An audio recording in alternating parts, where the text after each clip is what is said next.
बनारस का एक ऐसा त्यौहार जिसे देखने के लिए हर साल लोग दूर दूर से आते हैं। जी हाँ, मैं बात कर रहा हूँ देव दीपावली की। देव दीपावली यानी दीपों का त्यौहार। उस दिन आपको देख कर के ऐसा लगेगा कि सचमुच में सितारे ज़मीन पर उतर आए हैं। पूरा घाट रोशनी से जगमग होता है और चारों तरफ सिर्फ रोशनी ही रोशनी होती है। तो इस वीडियो में मैं आपको वह सब चीज़ें बताने वाला हूँ जिससे अगर आप देव दीपावली में बनारस आ रहे हो तो आपकी जर्नी और आसान हो जाएगी। तो इससे पहले हम ये जान लेते हैं कि देव दीपावली मनाते क्यों हैं और उसके पीछे की कहानी क्या है। देव दिवाली, जिसे देव दीपावली या त्रिपुरारी पूर्णिमा भी कहा जाता है, हिंदू धर्म में कार्तिक मास की पूर्णिमा को मनाया जाने वाला एक महत्वपूर्ण पर्व है। देव दीपावली भगवान शिव के त्रिपुरासुर नामक राक्षस का वध करने की खुशी में मनाई जाती है। पौराणिक मान्यता के अनुसार त्रिपुरासुर ने तीनों लोकों में आतंक मचा रखा था। भगवान शिव ने कार्तिक पूर्णिमा के दिन उसका वध किया, जिससे देवताओं को मुक्ति मिली। इस उपलक्ष्य में देवता गंगा घाटों पर दीप जलाकर उत्सव मनाते हैं। यह पर्व बुराई पर अच्छाई की जीत और आत्मा की शुद्धि का प्रतीक है। कार्तिक पूर्णिमा को चंद्रमा की शक्ति अपने चरम पर होती है, जो आध्यात्मिक कार्यों और साधना के लिए शुभ मानी जाती है। तो बात करते हैं देव दीपावली के दिन आप अपने दिन को कैसे प्लान कर सकते हो एंड इसको विटनेस करने के लिए बेस्ट स्पॉट कौन सा होगा। एंड आखिर में हम बात करेंगे कि अगर आप सिर्फ देव दीपावली के दिन यहाँ रैंडम प्लान बनाकर आ रहे हो तो आप क्या कर सकते हो। तो मैं ये मान के चल रहा हूँ कि अगर आप देव दीपावली जैसे मेगा फेस्टिवल के लिए आ रहे हो तो आपने अपने स्टे और बुकिंग वगैरह पहले से ही बुक कर ली होगी, क्योंकि उस वक्त उस दिन आपको कुछ भी मिलने वाला नहीं है।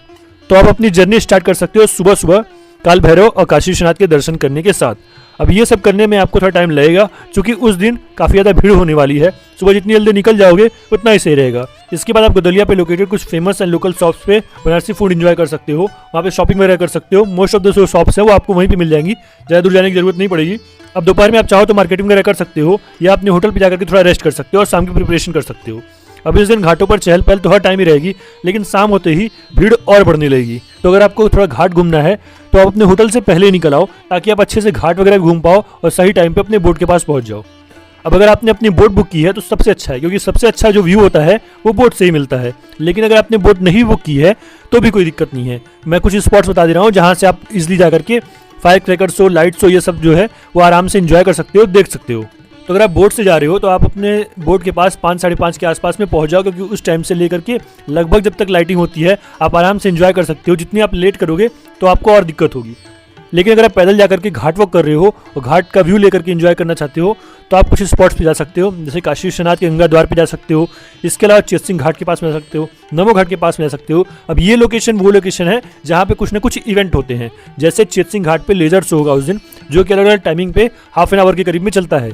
इसका बेस्ट व्यू आपको बोट से मिलेगा, लेकिन आप साइड से भी इसे एंजॉय कर सकते हो। भीड़ काफ़ी ज़्यादा होने वाली है, कोशिश करिएगा आप थोड़ा जल्दी निकल जाइए ताकि आप भीड़ से अलग हो पाएँ। इसके अलावा अगर आपको फायर क्रैकर, लेजर शो ये सब एंजॉय करना है तो पहली बात ये है कि लेजर शो मैंने आपको बता दिया चेतसिंह घाट पे होता है। इसके अलावा ललिता घाट पे भी होता है। ललिता घाट श्री काशी विश्वनाथ धाम के जस्ट बगल में है। श्री काशी विश्वनाथ धाम से ही आपको फायर एंड क्रैकर शो देखने को मिल जाएगा, जो कि हर बार बहुत ही अट्रैक्शन का कारण रहता है। बहुत सारे लोग यहाँ पे जो है वो सिर्फ और सिर्फ फायर एंड क्रैकर शो देखने के लिए भी आते हैं। तो आप काशी विश्वनाथ से या दशाश्वमेध घाट से, दोनों ही जगह से आराम से देख पाओगे। गंगा उस पार ये पूरा होता है प्रोग्राम, तो आप आराम से वो पूरा देख सकते हो, क्योंकि ये पूरा स्ट्रेच होता है। तो इस साइड से अगर आप देखो तो अच्छा खासा आपको व्यू मिल जाएगा। इसके अलावा नमो घाट पे भी last year fire and cracker show हुआ था, बट उतने बड़े स्केल में नहीं हुआ था। हो सकता है इस बार और बड़े स्केल में हो, तो आप नमो घाट पे भी जाकर के एंजॉय कर सकते हो। अगर आपको गंगा आरती एंजॉय करनी है तो गंगा आरती जो है हर जगह होती रहती है, चाहे आप 80 घाट, दशाश्वमेध घाट। तो कोशिश ये करो जहाँ पे भी आपको देखने को मिल जाए आप वहीं देख लो, क्योंकि अगर आप दशाश्वमेध जाने की कोशिश करोगे, दशाश्वमेध जाकर के सिर्फ देखेंगे गंगा आरती, तब आपके लिए हो सकता है मुश्किल हो जाए। अगर आप घाट किनारे हो, दशाश्वमेध घाट के आसपास में रुके हो, तब आप बेशक जा सकते हो। लेकिन अगर आप 80 घाट पे हो या फिर कहीं किनारे घाट पे हो, उसकी बात से अगर आप जाओगे दशाश्वमेध घाट पे देखने के लिए तो काफ़ी ज़्यादा आपको दिक्कत हो सकती है। तो कोशिश करो अगर आप 80 पे घाट पे देख सकते हो तो 80 घाट पे देख लो। नमो घाट पे हो तो नमो घाट पे देख सकते हो। नमो घाट पे भी हाल फिलहाल में गंगा आरती फिर से शुरू हुई है, तो अगर आप नमो घाट की साइड में तो नमो घाट से भी देख सकते हो। नमो घाट पे भी गंगा आरती शुरू हो गई है, तो हो सकता है इस बार वहाँ पे आपको फायर एंड क्रैकर शो हो, तो वो भी आपको देखने में थोड़ा सा आसान लगेगा और मजा आएगा वहाँ पे। लेकिन अगर आप सिंगल या फिर ग्रुप में जाना चाहते हो, शेयरिंग बोट लेना चाहते हो, वो भी आपको मिल जाएगा। लेकिन उसके जो चार्जेस होते हैं वो वेरी करते हैं। मैक्सिमम जो टाइम होता है वो आपका जब तक दिया जलता है, जब तक दीपोत्सव होता है, तब तक जो है आपका मैक्सिमम जो चार्जेस होते हैं वो बोट वाले लेते हैं। तो अगर आप उस टाइम पे, जाहिर सी बात है, अगर आप आ रहे हो तो उसी टाइम को आप एंजॉय करना चाहोगे तो उसका जो चार्जेस है, लास्ट ईयर तो आई गेस की 2000 के आसपास में गया था, हो सकता है इस बार 2500 या 3000 भी आए। वो डिपेंड करता है कि डिमांड क्या है और कितने लोग हैं।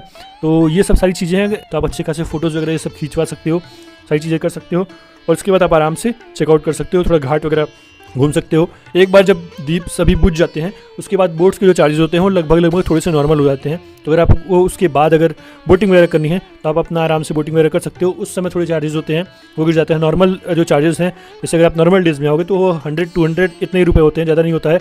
लेकिन देव दीपावली के दिन आपको 2000-3000 भी मिलेगा, 4000 भी मिल सकता है, इसमें कोई बड़ी बात नहीं है। और जो लोग प्राइवेट बुक करके जा रहे हैं उसका चार्जेस तो अलग ही है उसका। तो आई होप कि आपको ये इन्फॉर्मेशन वैल्यूबल लगी होगी। तो अगर आप भी देव दीपावली में बनारस आ रहे हो, बनारस को अच्छी तरह से एक्सप्लोर करना चाह रहे हो, तो इन सब कुछ चीज़ों का ध्यान रखो। तो इसके अलावा अगर आप भीड़ भाड़ में जा रहे हो तो भीड़ भाड़ में थोड़ा सा अपने सामान की खुद ही सुरक्षा करना, क्योंकि बहुत ज़्यादा भीड़ होती है।